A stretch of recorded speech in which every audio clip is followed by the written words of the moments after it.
agents and investors from across the country. Today is Thursday, May 4th, 2023, and this is All the Leads Mastermind podcast number 427. Tim's running a little bit late today, so Bruce and I will entertain you until he arrives. I don't have an interview this week, Bruce, but I'm sure one of you guys will raise your hand and agree to give us a win. You usually do. In the meantime, Bruce, I'll turn it over to you. Okay, welcome everyone. We are in for a good show today, even though Jim and I are gonna kind of wing it. So I'm just trusting, I have faith that you guys are gonna come through for us and ask a lot of great questions, share some success stories. I already see someone that I'm gonna call on and put on the spot. I'll let that person guess who they're gonna be.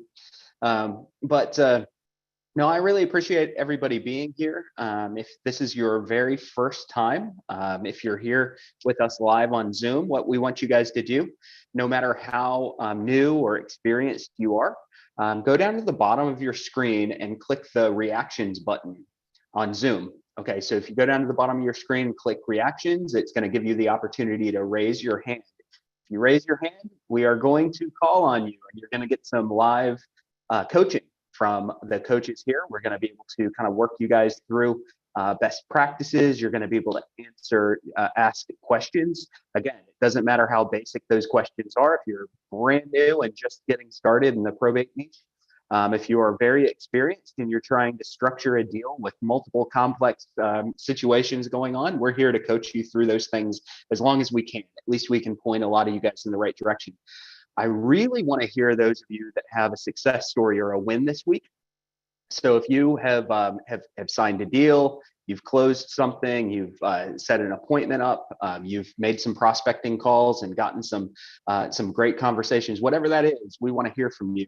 If you're watching on live stream, so we're streaming on YouTube and Facebook. So if you're watching on stream and you're not here with us live on Zoom, go ahead and chat your question into the chat underneath of that stream. It's going to come over to us coaches. We'll be able to answer those questions for you.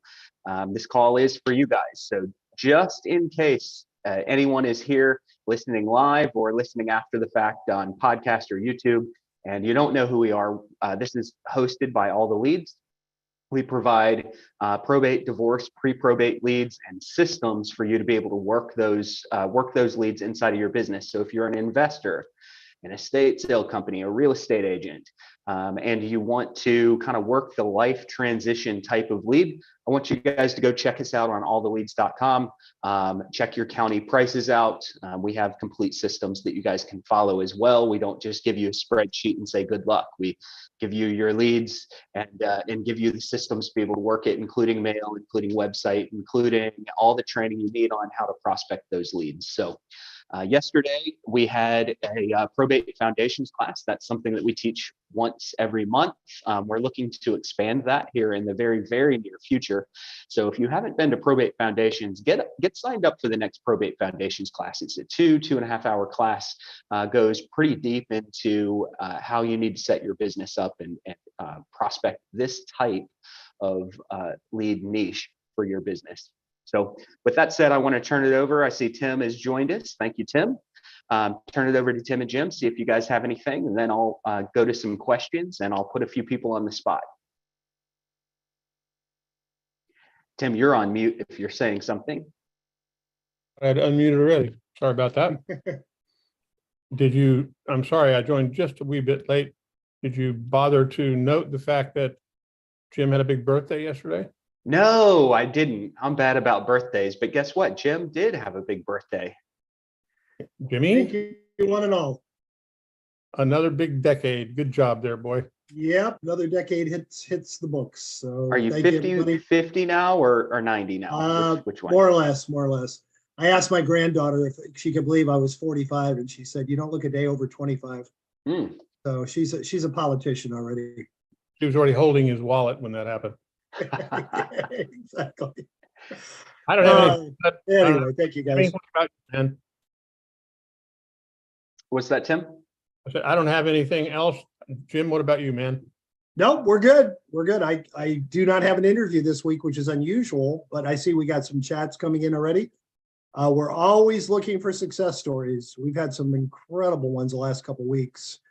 And some of those people that are doing that are having the success, we're going to involve them more and more in the future, but we'll save that for the future. I've got nothing else today. Then we got a hand raised. Good So job. I want to, yes, Casey, thank you for raising your hand. And before I call on Casey, I'm going to go ahead and challenge those of you that are here on Zoom. Raise your hand. You can chat your questions in. Listen, I get it. If you're a little bit shy, or you're in the car, you're doing something where it's just better to chat that question in. But I'd love to see you guys. Love to hear you vocalize those questions. So raise your hand. And of course, if you're on live stream, you have to chat your question in. We'll answer anything that you guys send in writing as well. Let me go ahead and go to Casey. Casey, if you would, go ahead and unmute yourself. How are you doing? Oh, I got it. Good. So I was just going to give a win. If now's the right time for that. Yes. Okay. All right. Always the right time. So this one is pretty huge. Actually, it's the biggest profit I've ever made, and it came through all the leads. So I was sending out mailers, and they got my brochure. Now, Dad had actually passed away, which is why they opened up probate last summer. Now they've already taken care of Dad. He's been buttoned up, no issues there. But Mom, who was living in the property, is now going to assistant living, and now the home is vacant, and the family doesn't live in the area. So it's, a whole house full of stuff, which is how I market myself. I'll come in, I'll clean out, I'll do small repairs, and get the home sold. So they called me in for that because I never stopped sending them stuff. And yeah, so we got it. So it's actually a novation, right? So I got them under contract for one price. And I told them I feel like the safe bet is going to be around 320. I don't think it's going to sell for anything less than that. But if it sells for more than that, well, then we can split, anything over that 50-50. So they're getting their exact price that we agreed to up front. And then anything additional over 320,000, we would split that. So anyway, I had it in coming soon status. And before it even went active, I had 3 sight unseen offers, 2 of which were all cash. One of the all cash offers was $10,000 over my asking price. So all in, I should be getting a gross payout of about $53,000 from that one lead. Yeah, thank you. It's Wow. the biggest profit I've ever received. Wow, that's incredible. All right, everybody, listen, be unique in how you structure your deals with your clients. This is just a perfect example. Casey, have you ever done anything like this on a listing before? Yeah, so I do novations. It's kind of my niche. I'll come out, I'll clean the house out, I'll do a home inspection, I'll do small repairs. If like an appraiser red flags anything, I'll take care of that, kind of making it completely hassle-free to the seller. Yeah, so I have done that in the past, but nothing quite this large of a payout before. Casey, Nothing to curious the in that- tune of half of what most people make in a year. Nothing to that tune. Yeah. Casey, I'm curious, in that situation, were you acting as a realtor, an investor, or both? Which hat did you have on for this deal? Oh, both. I always have both hats on. So Okay. I get it under contract as an investor, and I let them know, but I am going to be marketing it. So I get, so I'm in Pennsylvania, and instead of having the fiduciary responsibility to the seller, I'm actually acting as the transaction coordinator, not as their real estate agent. My attorney felt that would be the best way to protect my brokerage in case anything hairy happened. I don't have that fiduciary responsibility as their realtor. Perfect. Yep. Amazing. And how much that, I'm assuming the things that you do on a typical deal, in this deal, in most cases, the seller ends up more than they would have if you had not come in and made the improvements, or it sells quicker, or both? Both. Yeah, both definitely. So number one, in this instant, the family is out of state. They're not going to come up here to clean the entire house out. I mean, their mom has been in here since the 70s. So it's literally a lifetime of belongings, furniture, books, dishes, pots, pans, like clothes galore, everything. So they're not going to, and what would they even do with it, right? Like, are we going to have a yard sale? Are we going to donate stuff? Where does it go? So that's where I come in with that. And then, of course, I do a home inspection. So I pay for all of that myself. And I put it on the MLS, the home inspection. That way buyers can look at it and see, hey, here are some concerns that the home inspector already put out. And I think having that inspection report already uploaded is a huge, it just goes faster because it ensures people like this is a solid house. And even if it's not a solid house and there are some things that get called out, like they already know up front, if that makes sense. Sure. Casey, do you do 50-50 on personal property as well, or is it specifically on the real property? Specifically on the real property, if I do sell the personal property, which in most cases, I really just want to get it out of the house. I'm not too concerned with getting money for it. But in those cases, I'll say if anything does sell, that will go towards the cost of the clean out. But if the seller is pretty adamant and they're like, no, I want some of those proceeds, then, everything's up for negotiation. So I would work with them in that case, if that's what they wanted. Yep. So Casey, I've got a question, and of course, this is going to be a different state. So this is New Jersey, and since Pennsylvania kind of borders Jersey a little bit, you may be able to answer this, but this individual's in Jersey. They said, okay, so if you're setting your fiduciary duties aside, this person's wondering if New Jersey might be the same. Also, do you have a contracting company that you either work with or own? Do you make the repairs? And if you're making the repairs, are you doing that yourself with a contractor, or are you the contractor? It's a lot of questions there. Hopefully that's clear. Yeah, I am not a contractor, nor should I ever have a hammer in my hand. So I coordinate all of the work. Contractors right now are very hard to come by. Typically, they're booked, 6 months out or so, depending on what the project is. So I do have a couple handymen that I reach out to, and it's just who's available to do the work that I need when it's needed. Yeah, I hope that answered the question. And I would kind of answer the initial part of that question of, can you do this in New Jersey as a licensed real estate agent? And my answer to a person that's asking that question, really whatever state you're in, is go please talk to your attorney, your real estate attorney, specifically if they have a hand in real estate litigation as well. They're going to be able to help steer you on how to properly set that up. I've done novations before, and I will tell you that as a licensed agent, you just want to make sure that your attorney really reviews and signs off on how you structure that deal. You don't want to put yourself in hot water if your state doesn't like that type of deal for their licensed agents. But obviously, Casey has done that homework and talked about the proper structure with her attorney. How much work did you put into figuring out how to structure novation deals? Not much, actually. Here so I'm in South Central Pennsylvania, and it's actually home to, he's known as the Novation King, Eric Brewer, if you've ever heard that name. But he has been doing this for 18 years or so. And so I have learned from what he's done, and we even have the same attorney. So there was a lot of documentation that was already created specifically for him that just kind of got rolled over to me. Great. Plug and play. Yeah. How did you get the business? Did it come from phone prospecting, direct mail, attorney referral? What happened? So my lead sources, is that what you're talking about? How do you get this particular client? Through all the leads. Yep. I sent. Did you call or was it mail? Mail, direct mail. Mm-hmm. Wonderful. Yep. Yeah. And she had, so one of the pieces of mail that I sent had a brochure through all the leads. And that is what she had on the kitchen table when I went to meet, was that brochure.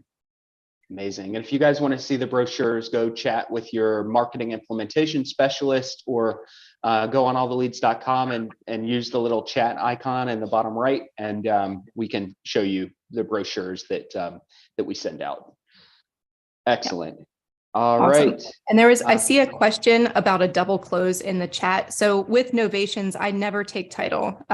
So the seller is always on title. I'm just the middleman. Perfect. Thank you, Casey. Hang out here if you can. I guarantee some of these questions that come in are going to be directed at you. So if you're busy, you can jump out. But if you want to stay for a bit and answer any questions that might come up, you are welcome to do so. Awesome. Thanks, guys. All right. Thank you, Casey. Great win. Great win. I love it. Let's go to Lily. Go ahead and unmute yourself. Good morning. I don't have a successful story, so rather a question. I have my client text me last night and requesting a home value report or BPO upon the death of her mom. So she was told by her probate attorney that I should do this report, but my reply to her was that I didn't even know her and not being hired by executors until March this year, but the death was December 14, 2022, last year. I did BPO anyway for her, but my question is this her probate attorney supposed to do at the time of filing the probate in court? And I think her attorney just, I don't want to say that, pushed the buck to me being blamed. Can anybody comment on that, whose responsibility is, and what would be my appropriate response to my client? And, my client is under influence by the probate attorney that it is my fault. Got it. So it's already your client. Yes. The responsibility for providing an evaluation, like a broker price opinion or an appraisal, is the client's responsibility. It's not yours unless you take that responsibility. Now, I like to take the responsibility. Not every single client is going to need a broker price opinion, but many of them will. So it's something that I like to provide as a courtesy to the clients, especially if I know that they may be required to turn a BPO into the court. So it's not your fault that it didn't get done. That's not something that you would normally be asked to do. It's also not something that the attorney is necessarily responsible for. The attorney is responsible for getting her through the legal process. And if part of that is ordering a BPO or an appraisal, then the attorney should bring that up and ask the client if they want him or her to handle that. The fact that it fell to you is totally normal, but it certainly wasn't your fault that it wasn't done, not even close.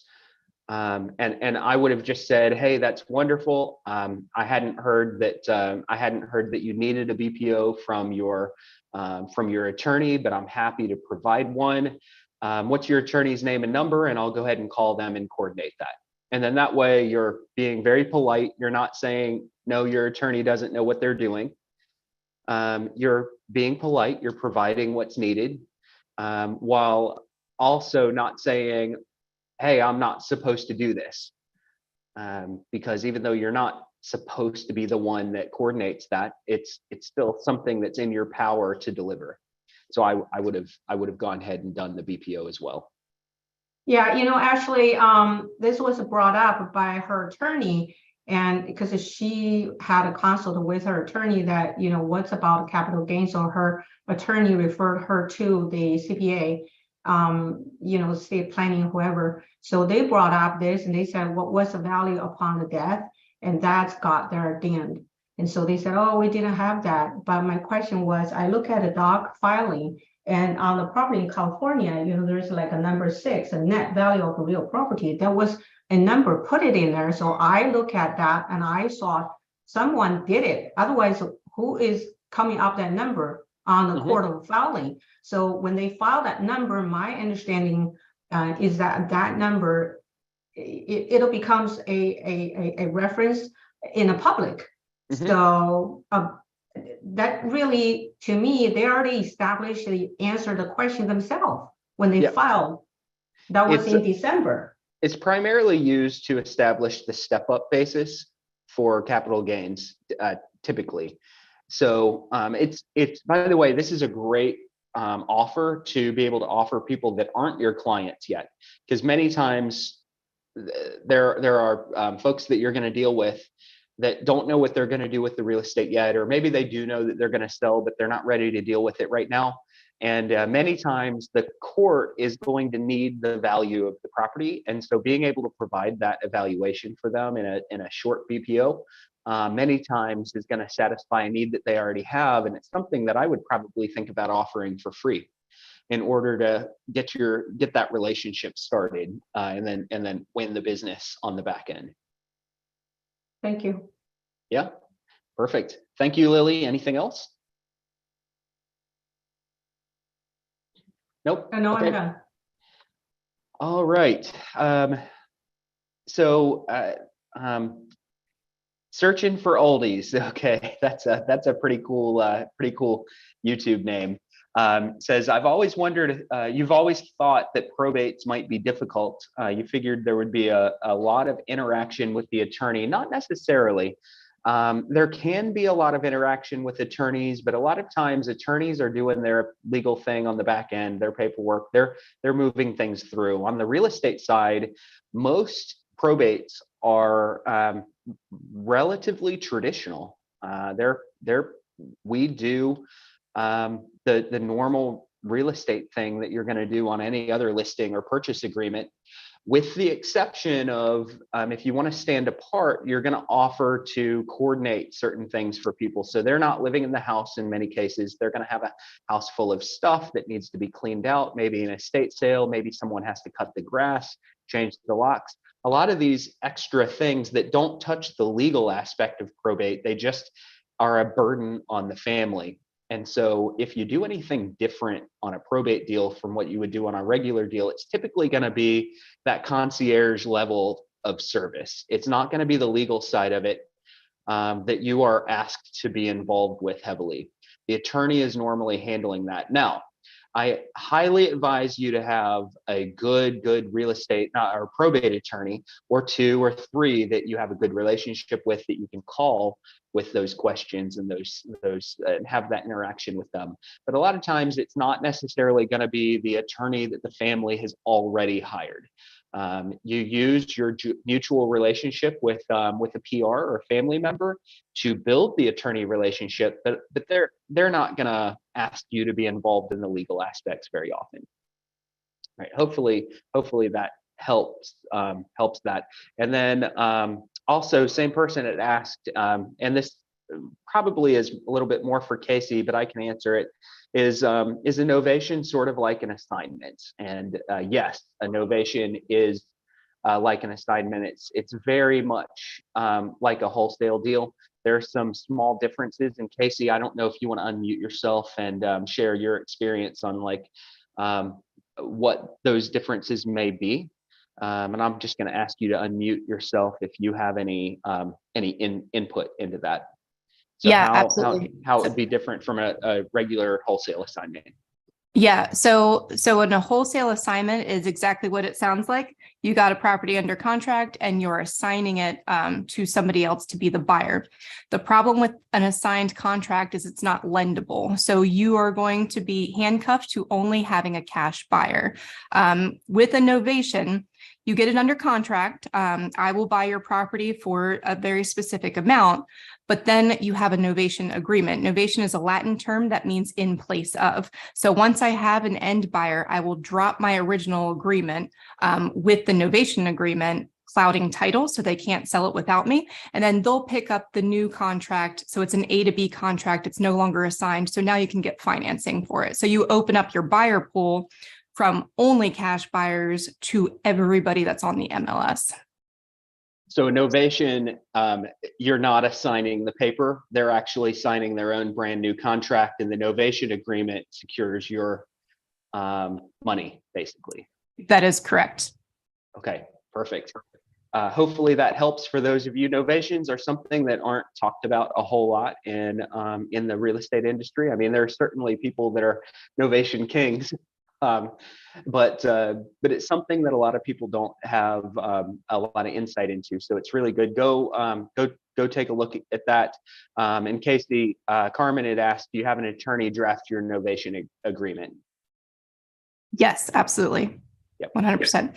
Now, there's other ways to do it. If you are a licensed agent, you can put it in as your fee, as your commission. So if you're talking to your seller and you say, okay, they want no less than 250,000, you say, okay, if I sell more than that, are you okay if I keep the difference? So you can do that within your listing agreement as well. But it's just a lot more defined if you do have an attorney write everything up. That way there's no questions as to how you get paid. Yeah. And Casey, I assume when you sign a novation agreement that a part of that gives you the authorization to market the house in the MLS and market it in all your channels, correct? Well, that's a separate agreement. That's the listing agreement. Got it. But I do the listing agreement as just a transactional agent, not as a fiduciary agent. Yeah. Understand. Okay. Wonderful. Thank you again, Casey. And hang with us. We'll see if anything else comes back to you. I want to go to Belinda. Belinda, go ahead and unmute yourself. Okay, can you hear me? Yes, ma'am. Okay, yeah, so I'm a realtor as well, but I'm unfamiliar with novations. I'm familiar with wholesaling and then of course listing houses and things like that. So two questions. The first one was, I mean, what is your conversation like when you go out on an appointment in terms of bringing that novation concept into view with the client as an option?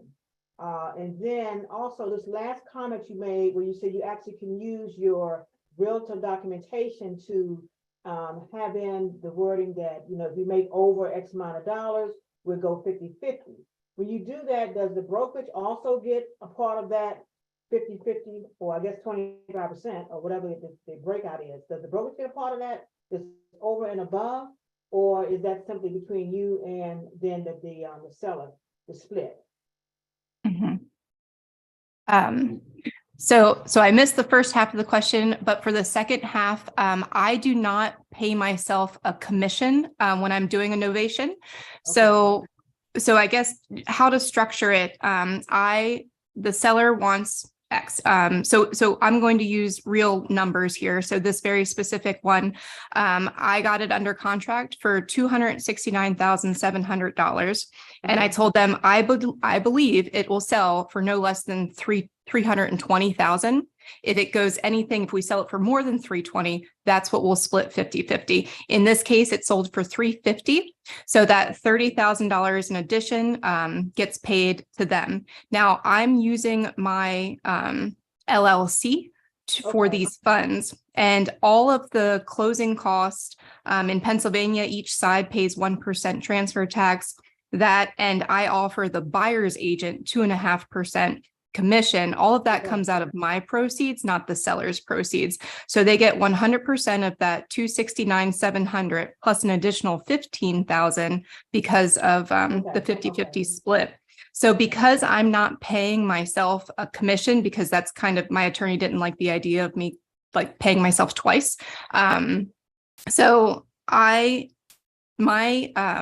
The only thing I pay to my brokerage is they ask for like $300 or $320 per transaction. And that again also comes out of my proceeds, not the seller's proceeds. So that's all my brokerage gets is the $300 they want per transaction. Okay. And then the first part of my question was going out and talking to your clients, how do you broach the topic? How do you lead into a conversation where you're offering this novation as an option versus say just listing the property and doing the best you can on the market, particularly since you're talking about, okay, if we sell above that, okay, we're going to split it sort of thing. How are you broaching that conversation? Mm-hmm. No, that's a good question. So the first thing for me going out on an appointment is they have a house that they need to sell. So that's what I know right off the bat. Then my goal at the appointment is to determine what their pain points are, what's going on. In this case, the family doesn't live in the area and they have no way of coming up to clean the entire house out. That's their pain point. Okay. So when I market, I kind of look at every single appointment as being an investor and an agent. So I always start at the bottom and work my way up. So first I say, okay, I've got several different programs available. One is a cash out program where you would sell it as is as quickly as possible. For that, I'm going to give them a wholesale price. If they come at me and they're like, nope, that's way too low, we want more than that. Okay, great. Well, I can increase the terms a little bit to increase the purchase price. So that brings me up to doing a novation. If that's still too low for them, that's totally fine. We can go on the open market. But if we go on the open market, you're going to be in charge of cleaning out the property. And if there's any repairs that need done from appraisals, that's going to be on you to do. So most people, when I come at it with that approach, will choose a novation because it's the middle of the ground. It's a higher purchase price than what it would be if it was wholesale, but they still are hands off. Okay. So really that third option at the top is as a realtor, that means they're going to be responsible for all that other stuff then. Right, along with paying the closing costs and Right. commissions. Yeah. Okay. Do you ever list out what all those other things might look like, Casey? I do. I actually have a flyer that my marketing manager created for me. It kind of looks like a menu, and it has the quote unquote programs available, and it goes through like, who's it good for? Is your property in good, fair, poor, or excellent condition? So going across the gamut of what that is, and who's going to be in charge of repairs depending on which program you choose, who pays the commissions depending on what program you choose. Yeah. So I always bring that to all of my appointments, and sometimes I even mail it out. If I can't get a hold of people over the phone, I'll mail that menu of options out. Okay. Actually, do you put a cap on the work that you're going to do, the rehab? I do. So I don't really want to spend, if it's a novation, I don't want to spend any more than $5,000 total. So that's including the home inspection, which in my area, that's typically about $350 to $400. Small repairs, and of course the clean out itself, which for the ones that I do, that's the bulk of the cost is the clean out. Right. You're not going in and you're not working on plumbing, changing out toilets and things like that. Oh, no, I'm not doing a rehab at all. I think there's a lot of risk involved if you're investing too much of your own money before you have title or without taking title. So no, I don't want to spend any more than $5,000 total. You're doing cosmetics. I am doing what's absolutely necessary to sell the house. Gotcha. One thing I feel, this is so obvious, I probably don't need to mention it, but I will just to be safe. We said, obviously, check with your attorney. This model works exceptionally well if you're on 100% split, if you're paying a desk fee or you're paying a broker, a few $100s per deal. It may not work as well in a traditional office. I mean, it could, but in any case, discuss it with your broker, especially if you're on a 60-40 or a 70-30 split. You don't want your broker to think you're being devious to get around paying him a percentage. And so Right. I could just see that being a problem for people that are in a traditional model. But this is brilliant, and it's in keeping with the way the market's moving. I mean, it makes perfect sense, and it's something I had never heard of before. You're giving that seller one extra option, and people love to buy. They hate to be sold. They like options. They don't like to be told what to do. So I think it's great. Great job. Thank Who you. are some of the experts in the field of novation? I know she mentioned one person, and of course I can always go to YouTube, but everybody claims to be an expert. She mentioned the person that she dealt with has been in the business for 18 years. So just so I can kind of come up to speed on some of the ins and outs of novations generally. So, Belinda, I'm gonna summarize what you just said, and then I'm gonna ask you to move just a little closer to your mic because you're kind of muffled. Okay. So basically, Belinda was just asking who are some of the experts that are out there on novations and how to find those so that she can come up to speed a little bit faster on novations. And Casey, I'll turn it over to you, but I want to tell you guys that YouTube is the expert. Mm-hmm. There are a lot of people that teach this stuff on YouTube. If you want to know anything, that's your encyclopedia and dictionary and everything else that you need. But Casey, go ahead. If you have some folks that you want to direct people to, that's fine. Yeah, for sure. And David posted a link in the chat to the Brewer Method, which is Eric Brewer's School of Novations. Now, he is a local legend here where I am. I don't know if he's a national legend or not, but everybody around here knows who he is. Pace Moby also has several videos on YouTube that review novations and different ways to accommodate the same end result. Those are the only two that I can think of off the top of my head, but 100%, if you just plug it into YouTube, I'm sure you'll get a million different videos that can explain it in more detail. Sometimes that's the problem with YouTube and some of these other sites. Everybody's claiming to be an expert, and if you don't really know what you don't know, you can't tell if somebody's not giving you the correct information. But yeah, I get it. Thanks a lot. Hey, Belinda, one thing she mentioned, Pace Morby is a long-term client of ours. I didn't even know he did this. So you can probably find him in our mastermind group. Oh, okay. Yeah, I'm familiar with Pace Morby. I have one or two of his courses. Okay, great. Fantastic. Thanks. Thank you, Belinda. All right. Casey, thank you again so much. I am not kicking you to the side. As a matter of fact, we don't have any questions right now. So I'm going to remind everyone that we're here for another 20 minutes to answer your questions, to hear your success stories. While we're waiting, I want to go to a buddy of mine that I haven't heard from for a while, who actually just asked me earlier this week when I was moving back to Dallas. And I was like, I wasn't aware that I have been living in Dallas, but let me go to my buddy David Pinnell. David, how's business been? It's been amazing so far this year. So not so much in the probate space, but all the other distress type of real estate. So we've had a good time. I think we're close to 25 deals closed in the first quarter. So nice. And how many of those are traditional versus wholesale, novation, that kind of thing? How's your ratio looking? 3 listings as of the regular brokerage. The rest are all distressed properties, either on the compliance list or probate, or we got one foreclosure. We saved one veteran from losing his property. And awesome. we actually gave him an extra $21,000 at closing because we sold it for so much as a wholesale. So it worked out good. Amazing. And we just got him placed into a retirement home this week too. So it was a pretty good situation. Good stuff, man. But I love this novation stuff. You just got to protect your assets. So it works beautifully if you do the paperwork correctly. And we spent more than the $5,000 to help people fix up a house with no paperwork, and it's worked out. But I need to learn more about this too. What's the most you've spent on a novation deal?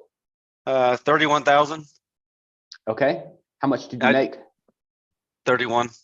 You made 31? Okay. Yeah, I mean, I paid the difference what they owed because they're going to foreclosure. So we got it removed from the foreclosure list. It needed lots of work. So then we just split. I took less than half, but I ended up making, I think, close to 40, I think. It was a good deal. And they love it. Awesome.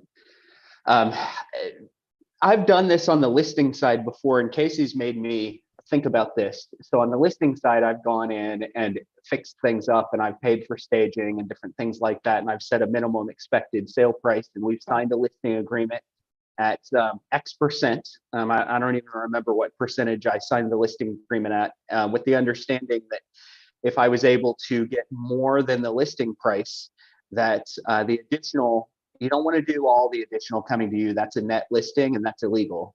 So, but the additional is split at a different percentage. And so you guys can do this on the listing side as well. Hearing Casey's story there has got me thinking about doing novations instead of listings this way. But you can structure your listings all sorts of different ways. If you are new-ish or with a broker that is a little bit more traditional, you got to check with your broker and make sure that you're able to do these things. But get creative, guys. That's where you're going to differentiate yourself. If everyone that you may be competing against walks in there and says, "Hey, I'm gonna put your house in the MLS and put a sign in the yard and pray that it sells, and I'm gonna do it at 6%," you need to be able to offer different options to people when all your competitors are kind of offering that 3P approach. Put a sign in the yard, put it in the MLS, pray, and at 6%. Offer different things, and you just have to get alone in your head for a little bit and think about what are those unique solutions that I can offer and unique deal types that I can offer.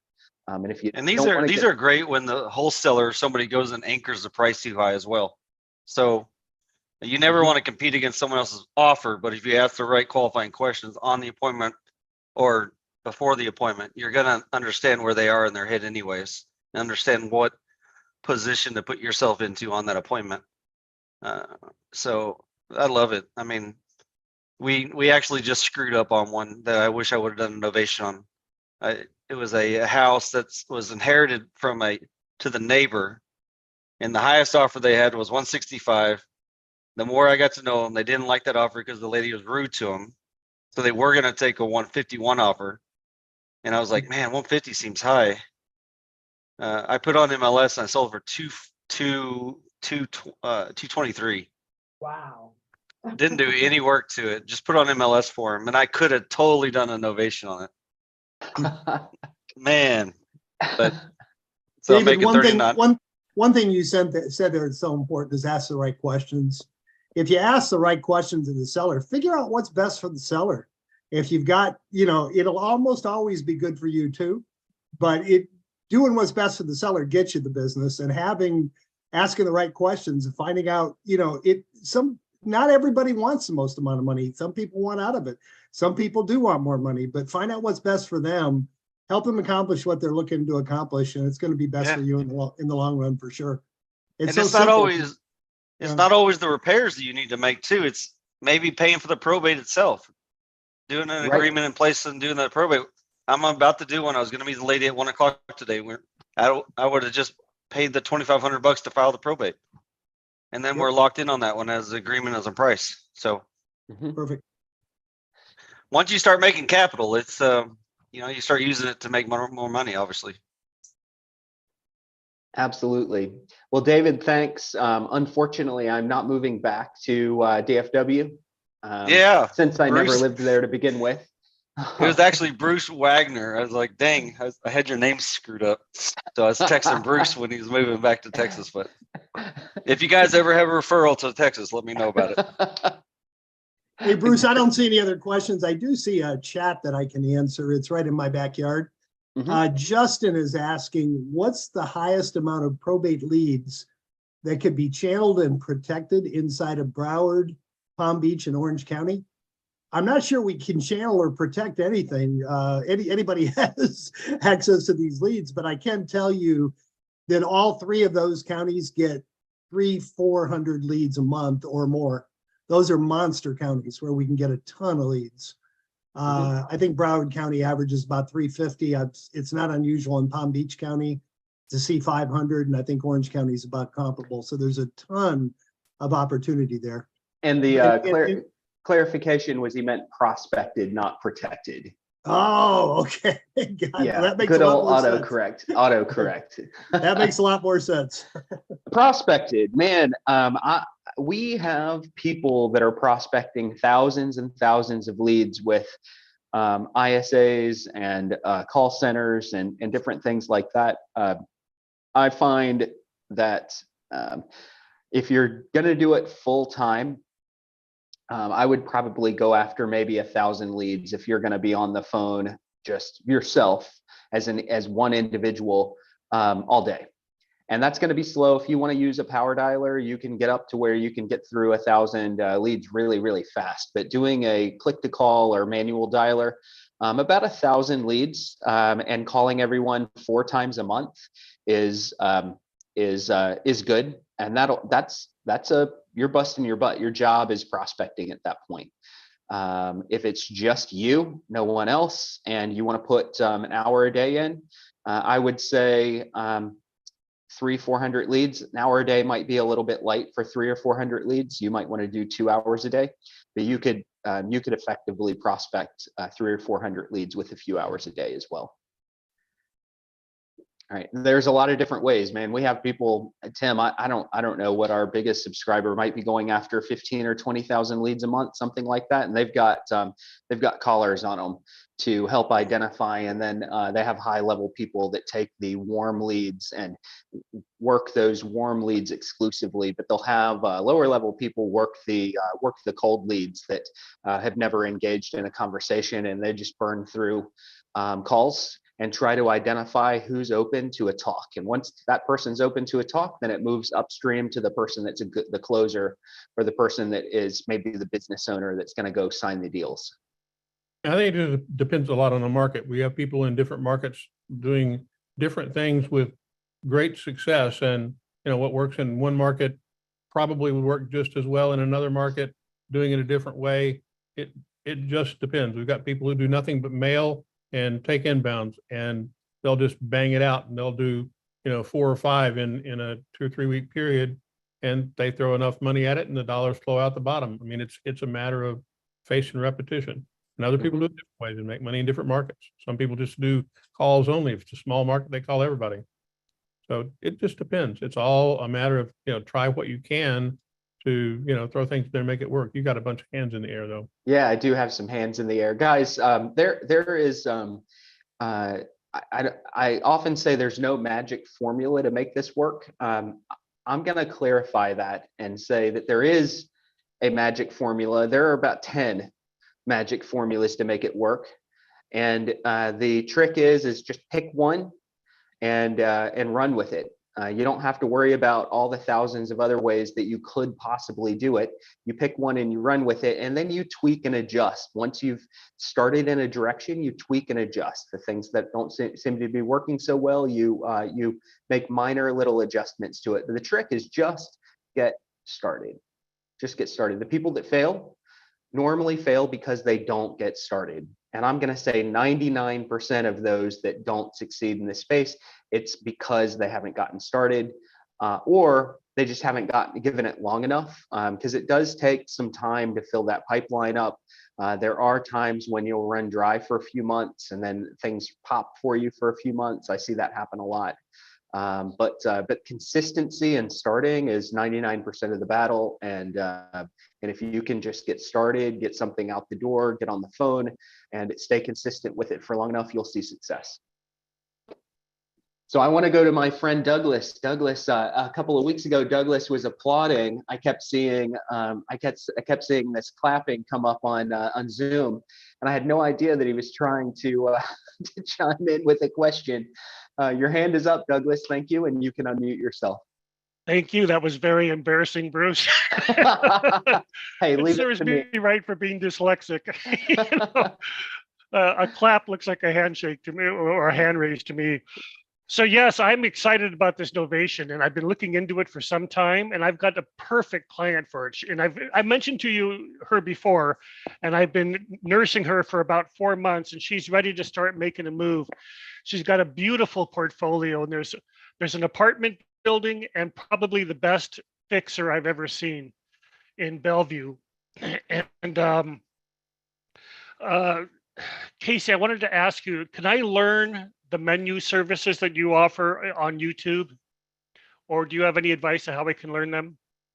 In other words, would you be willing to share? Yeah. So the menu options that I have are pretty much all of the different ways you would buy a property as an investor. So starting from left to right on my menu of options, I have and these I market as my quote unquote programs. So I have my cash out program. That's going to be a wholesale. I have my loan assumption program. That's really great. Well, how I market it to people is that's really great for people that are behind on their payments or have little to no equity, or want to improve their credit. I can take over your loan for you. The equity protection program, that's a novation. Owner finance program, that's really good for people that own their property free and clear and want to be able to defer their taxes. And then finally, I have the open market. So the most you could possibly get for your property is going to be market value. And in order to get market value, you have to go on the open market. The only difference with that program versus everything else is that any realtor commissions, closing cost, and repairs would come out of your proceeds, as opposed to the other programs where we would take care of all of that for you. Okay, could you please repeat number 4? Owner finance? Okay. Yeah. All right. And So for there- loan assumption and owner finance, one of my goals is to have passive income. So for both of those, I would get it, ensure that the rent that I would be collecting, because they would end up being rentals for me, the rent would have to be higher than what those monthly payments are going to be, obviously. So just a caveat on those two, loan assumption and owner finance. Okay, and so I can become solid and confident in what I'm saying. Do you have any resources for learning this, or any place I could go to learn this? You know, you mentioned YouTube. Oh yeah, so the University of YouTube, that's amazing for real estate investors on all sides. Yeah, if you just plug in creative financing, you would get a ton of information on doing loan assumptions. That's subject to, or owner financing. I mean, Okay. Did you Yeah. go through a particular paid program, Casey, or did you learn organically? There was something years ago. It was a free thing online for subject to, and I don't remember what it was. I'll see if I can dig it up and I'll get it to you later, Bruce, Yeah. if I can find it. Okay, and if you do, I'd say maybe just put it on the All the Leads Mastermind group on Facebook, and you can send Okay. it to me as well. I'm curious also. Yeah. And any of Okay, those perfect. terms that you want to go research, whether it's just novation, subject to wholesale real estate, there's a wealth of information just Yeah. straight out of Google. Get the definition side of it clear in your head in terms of what it is you're looking to offer, and then fleshing it out in terms of exactly how the novation works and all that. Those are the more complex aspects. But I mean, the basic menu is relatively simple. He just gave you a master's level course. Okay. And guys, I'm gonna add a caveat to what I'm about to show you guys. This is just for ideas only. If you were listening on podcast, this might be something that that you're gonna have to verbally piece together the pieces. So the caveat is my schedule. Obviously, I do coaching of our subscribers. I'm currently down some coaches, and I don't have the schedule if everyone floods my calendar. So I'm just going to ask you guys not to flood my calendar asking me to show this to you. But I'm going to show you the basics of how I present options when I go into my appointments. And I'm just going to share my screen real quick. So I do it on a letter of intent that looks like this. Hopefully everyone can see it. If you're on podcast, I apologize, guys, but I'm laying out a letter of intent. Instead of taking a stack of 42 different types of contracts that I might sign with them, I'm usually just going to take a couple of pages in the letter of intent. And there is no novation option on here. If you guys want to do novations, please just add novations, a novation section to your letter of intent. But basically, I come in with purchase terms. So I've got a little checkbox that says it is or is not applicable. So if I'm going to buy the house, I give them the terms of my purchase, and I have 7 different terms. So I hit the purchase price and the date that I expect we will close. I hit whether there's inspection periods and deposits and things like that. I have a checkbox on this that says it is or is not subject to owner financing. So this is really important. When I'm purchasing a house, I always give them an option to where I can just buy it, or an option where I can do owner financing. So beyond the purchase terms, then I'll move down to an option of a traditional Bruce Hill Group listing. Okay, and I'll lay out 4 different terms. So which plan do you want? What can you expect your net to be? And how soon do you think you can close? So I've got a listing option, and then I have an equity partnership option. If they end up selecting that I buy the house and want to owner finance, then I have an appendix for owner financing terms that includes the balloon term, how much interest they're going to make, and how much money they're going to make over the term of that, up until the balloon payment is due. So that's how I present things. And based on what they tell me, then I'll go back and work on my paperwork after they've agreed to one of these 3 options, either equity, traditional listing, or a cash purchase. And remember, the cash purchase also has an option for owner financing. So we could choose it to be cash or wholesale or owner financing. Okay, so I just wanted to show you guys that, since Casey, you were getting peppered with questions on your menu. Okay. Thank you. Absolutely. Anything else, Douglas? No, it's exciting. Thank you so much. Perfect. I saw another hand up, and I don't see it now. I'm just going to take a look at chat, see if there's anything else. Kathleen had her hand up. Kathleen, we have time for one more if you want to raise it again. While we're yeah. seeing if Kathleen has a question, I want to go to Al. Al says that you're new, and you're a real estate broker and wholesaler. 95% of the offers that you make through agents are probates. So you said to yourself, why not give probates a try directly? You need a fast track system. So you're 25 years in, fast track system, really easy. Fast track system through all the leads. Once a month, you will get your leads. They will come with the decedent's information and the personal representative information, including addresses and contact information. Also, a list of 2 to 3 additional heirs. If you're getting leads through all the leads, you can get a probate credibility website, so that people that see your name, get your phone calls, see your letters, they can go check you out online and see that you actually do probate deals and help with probate. And then we can also set up very easily and put on autopilot for you a sequence of mail that goes out to each one of your leads. That's as fast track as you get. And if you take that fast track, the last step is to pick the phone up and make your calls. Without calls, mail absolutely works, but the combination of those 2 things is magic for people that do it. So it's as simple as that. And really, aside from the calls, all the leads can pretty much do everything for you. Hopefully that helps, Al. And Kathleen's hand is back up. Let's go to Kathleen. We're going to close out with Kathleen. Thanks for coming back in. Yes, I was just wondering, on when you have, like, your county does not have that many leads, are you selling the leads to a lot of different agents, or once you only have a certain number of agents to sell the leads to in a territory? So we being all the leads, will cap the number of subscribers in a county. I will tell you that there are people that may go to the courthouse or may find leads somewhere else. So I really wouldn't personally worry a whole lot about who has the leads. And here's the reason why.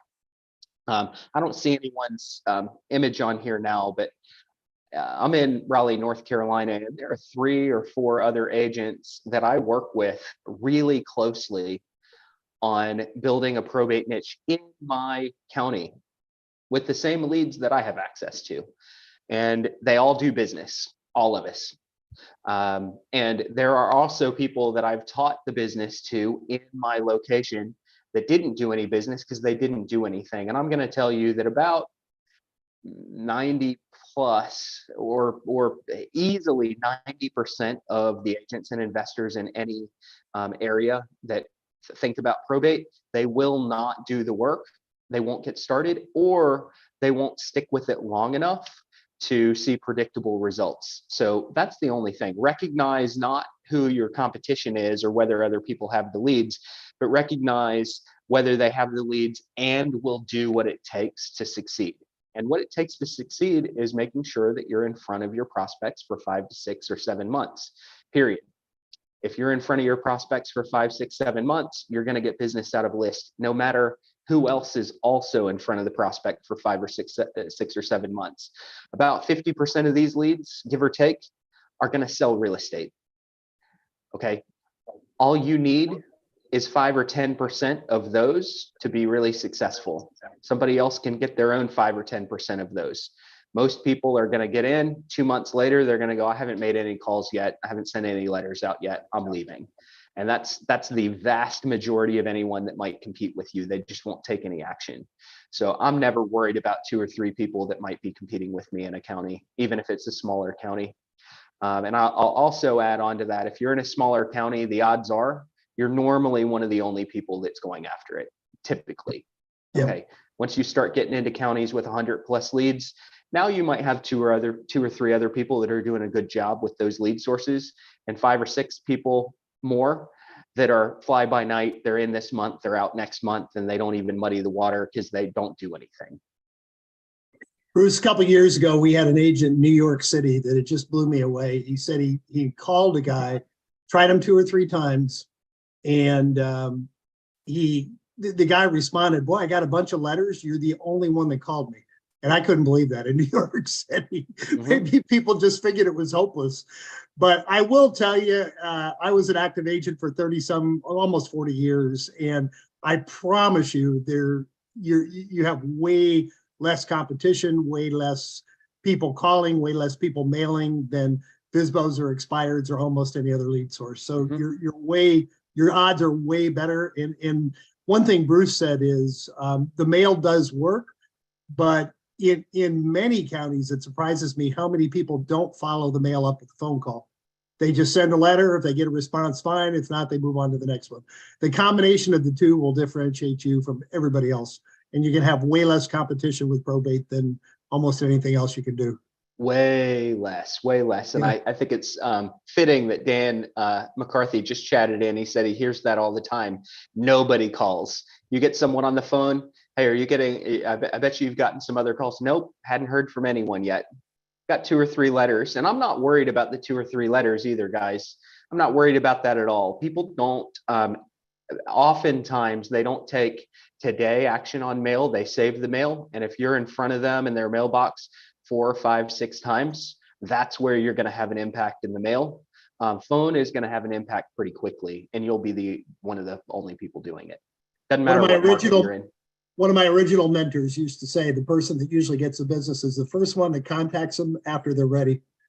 So if you're mailing regular and you're calling ready, chances are you're going to be there when they're ready, and probably nobody else will be. Yep. Good. All about impression and being at the right place at the right time. So 100%. And we're over on time. Just to clarify back on Al chatted in, he said, so it takes months before getting a deal. What's the typical timeline on probate? You have people that dad passes away today and tomorrow a sign's in the yard. So there are people that will happen. Those are a lot of times it's emotionless for them. I'm going to tell you that's a relatively low percentage. So it might be 5, 10, 15% of people go fast, really fast. I'm not doing this for the low hanging fruit. I'm doing this for the people that legitimately need help, and they fit the majority of folks that are going to take 4, 5, 6 months before they start making real estate decisions. That's who I do the business for, because that's where most people are. There are absolutely people that you're going to call on day 1 and they're going to say, come out and sell the house next week. You'll also call people that said, hey, I just put a sign in the yard, or I just signed a contract. So the low-hanging fruit people, there's a lot of competition for those. I'm not here to compete for the low-hanging fruit. I'm here to compete for the people that are mid-tree, that take a little bit of nurturing of that relationship to get to. So if you're looking for low-hanging fruit, I'm just going to say, and Jim, sorry, I'm going to say, go find another list. All right. If you're looking for mid-tree fruit that you can build a really good relationship with, probate's amazing. Yep. All right. I think that brings us to the conclusion of another very successful call. As I always do, I want to thank each and every one of you for being here, particularly thank Casey. I've had my real estate license for, hate to admit this, but for 50 years, and I learned something today. I had never heard of novation. So you can teach an old dog new tricks. I think a lot of people learned a lot. You never know what we're going to get on these calls, like Forrest Gump said, and we got something we weren't expecting today. It was great. I want to thank Casey, Belinda, everybody who actively participated. I want to challenge each of you, take one thing that inspired you on this call, go out and put it into practice, and please come back next Thursday and share the results with the group. Have a great week, everybody. Thanks for being here.